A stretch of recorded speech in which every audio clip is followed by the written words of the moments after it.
আপনারা গুলির সামনে আপনাদের বুক আপনারা পেতে দেন নাই, আমাদের আমির বুক পেতে দিয়েছে। আমরা শাহবাগে গিয়েছিলাম মিছিল করে, আমাদের মনে আছে আমাকে মিনিটে মিনিটে হুমকি দেওয়া হচ্ছিল, আর এক পা যদি সামনে আগায় গুলি করব, ফ্ল্যাশ ফায়ার করব, ঝাঁঝরা করে দেব। আমাদের আমির যেদিন এই বাইতুল মোকাররমের উত্তর গেটে ঘোষণা করলেন এই নরপিচাস বলে, ওই দিনই এখানে গুলি করা হয়েছিল।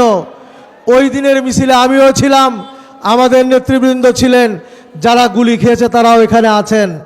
আমরা শুধু সরকারকে বলতে চাই, আপনি ছিলেন লন্ডনে, স্বরাষ্ট্রমন্ত্রী ছিল ইন্ডিয়াতে, আমরা বলতে চাই আপনারা এগুলি দেখেন নাই, আপনারা গুলির সামনে আপনাদের বুক আপনারা পেতে দেন নাই, আমাদের আমির বুক পেতে দিয়েছে।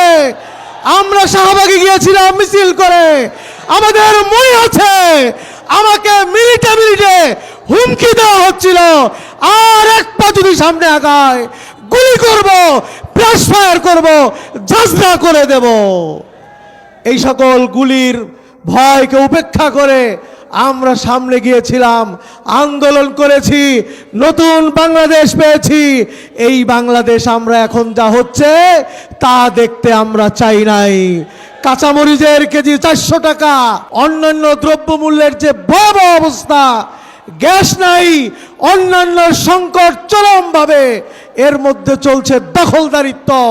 আমরা বলতে চাই আপনারা যদি বিগত সরকারের মতো করেন, জনগণ ভুলে যায় নাই আন্দোলন। যে কোনো সময় যদি আবার সেই বজ্র কঠিনভাবে যদি আমাদের আমির ঘোষণা দেন, বাংলাদেশ পরিবর্তন হতে মুহূর্তের মধ্যেই পরিবর্তন সম্ভব হবে ইনশাআল্লাহ। নতুন বাংলাদেশ হয়ে যাবে, আপনারা কিন্তু পালাইতেও সুযোগ পাবেন না। কাজে আসুন, যে জন্য জুলাই হয়েছিল, আমরা চাই আপনারা আবার ফ্যাসিস্ট হন, আপনাদেরকেও পালাইতে হয়, এটা আমরা চাই না।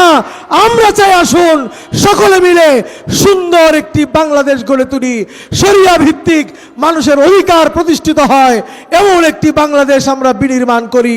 সেই আহ্বান জানিয়ে বক্তব্য এখানে শেষ করছি। ওমা আলাইনা ইল্লাল বালাগ।